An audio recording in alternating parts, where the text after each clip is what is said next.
Hey guys, Brittany and Parker here from Ride or Dine. Hello. And today we've got kind of a different video for you. We do. It is not a vlog. No, we're going to actually be listing out the top parks, according to us, that we think you should visit in 2022.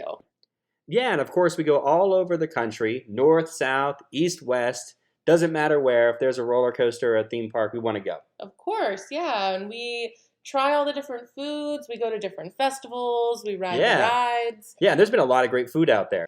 And actually, that's going to tie in a lot to the parks that we suggest because we think that there's more to amusement parks than just roller coasters. Yeah, especially for me, because I like coasters, but I'm not a coaster enthusiast the way Right. you are, or even a lot of other people are. So And there's a everyone lot should be a more. food enthusiast. I don't see why you wouldn't be. So let's get started. So first on the list is a park that's in the middle of nowhere in Indiana, and I'm not talking about Holiday World. No, although we do love We Holiday do. World.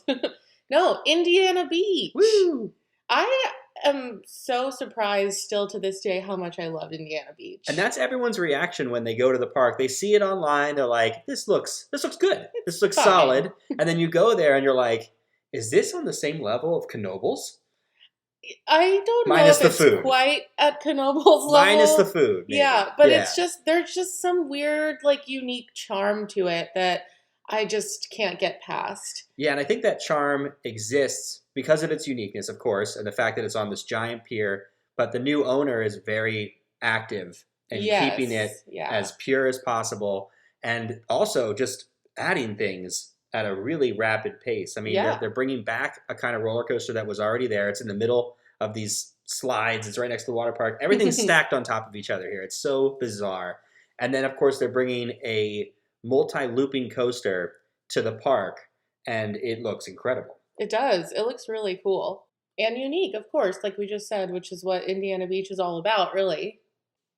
So definitely a park we think you should check out in 2022, not just because of the two new coasters coming, Right. but because the park is cool. It is. And maybe I'm overhyping it with the Knoebels talk, but it is solid. Yeah, for sure. There's a lot to do. There's a water park attached to it. There's unique food, not quite as much as Knoebels. I know we keep comparing it, but there is some really cool food. And then also like fun games and just a lot of stuff to do. Yeah, what's that one game called that we love? Fascinations. Oh, And Knoebels is what it's called again. Yeah. Knoebels. Yeah. But it's great. So definitely check it out. Next, we're going to go all the way to Iowa now, also in the middle of nowhere. But yeah, there's a place called Lost Island. It actually was a water park originally for a few years, and the owners have decided to build a whole park, an actual theme park, not an amusement park. That is really exciting. Oh, it's incredible. I mean, the last time this happened was Hard Rock Park. We don't need to talk about that. Didn't work out. But this is going to work. Yeah. I fully believe it. They're building a giant roller coaster. It's from Europe. It's a launch coaster. But for me, the highlight is something that I think you'll like more. Yeah. Well, looking at the map, there's going to definitely be different themed areas. It's themed to different elements. So there's like air, water, fire.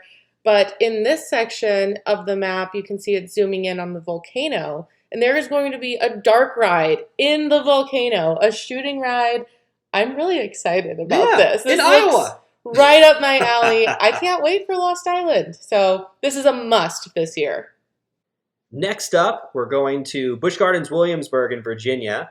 And of course, Pantheon is finally open. Was announced a couple years ago. It does look incredible, and very excited to get there eventually. Anytime they build a roller coaster, I always feel the need to go to Busch Gardens, Williamsburg. Well, it's probably in our top 3 parks in the country. It is. It's one of the best, and they've got great events here.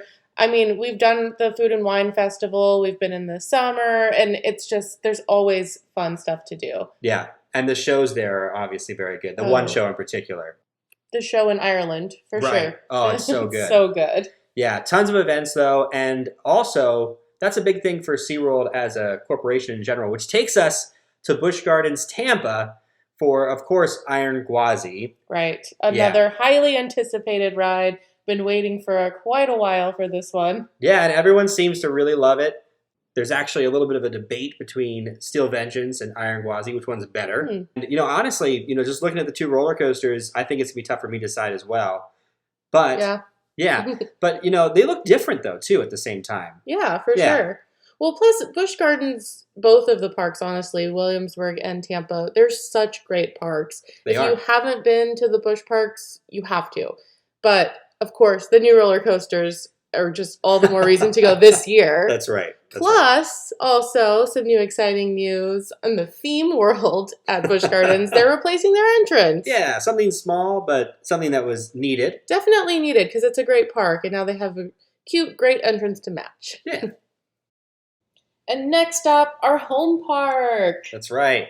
Six Flags Fiesta Texas for Dr. Diabolical. But more. We'll get into more later. Yeah, but you can see this is the new B&M coaster coming to Fiesta Texas. Dr. Diabolical's Cliffhanger. It looks awesome. It does look awesome, and it has 7 seats across as opposed to maybe 6 for this size. Mm-hmm. And we actually had the opportunity to go to SeaWorld San Diego.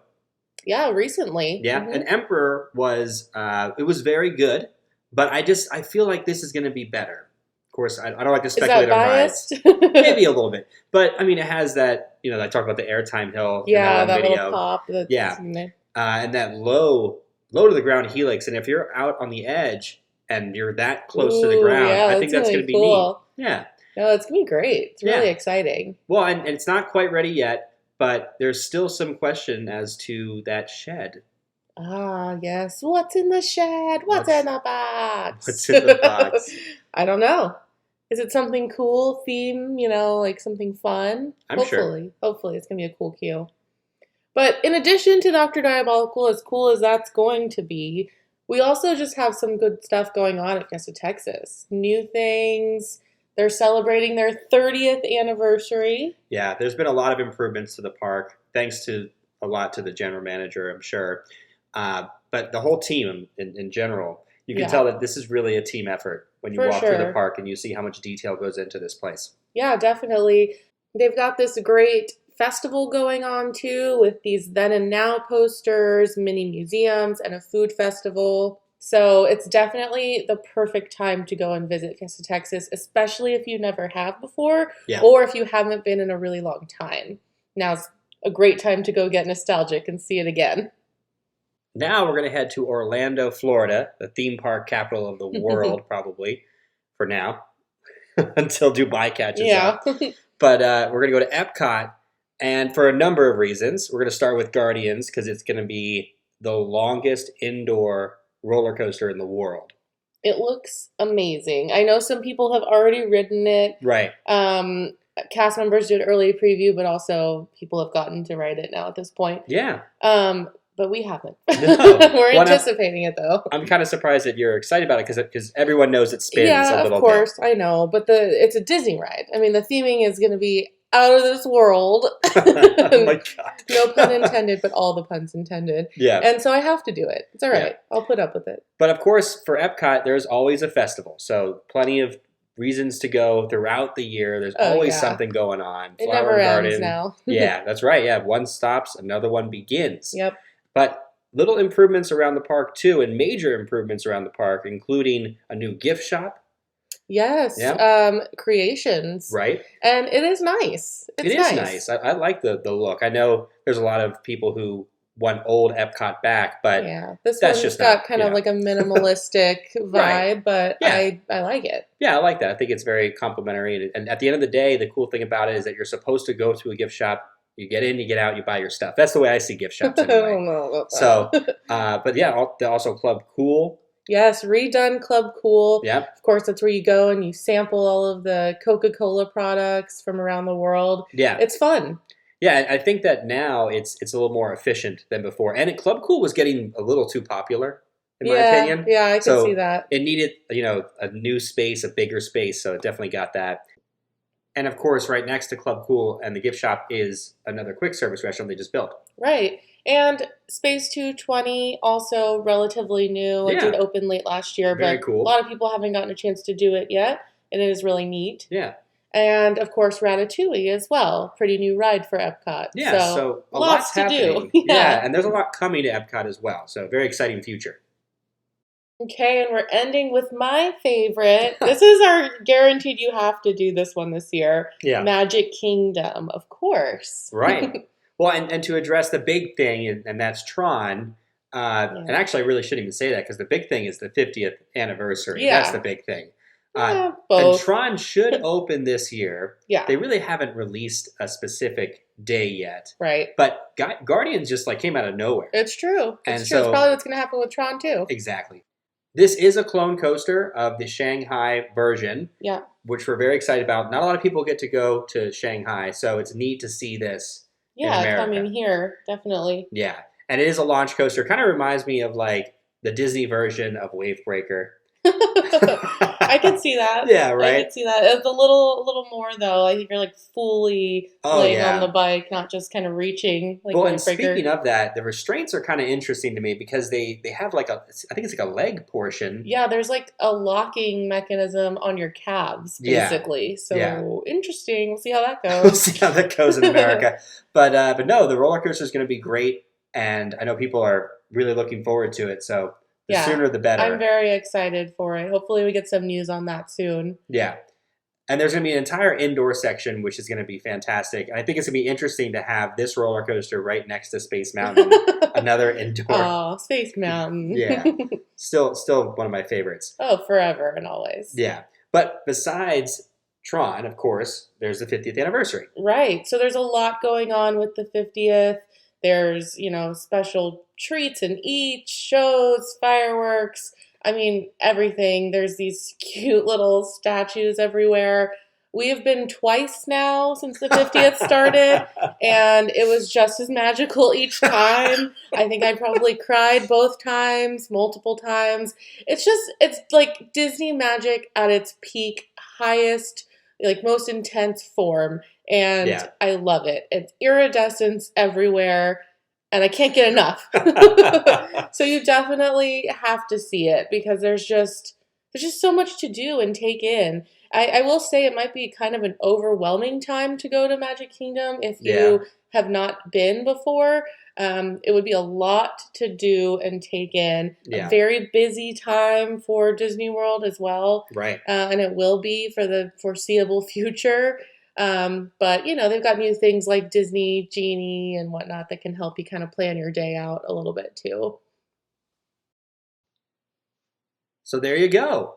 Parks across the country. Yeah, these are all the must-dos for 2022.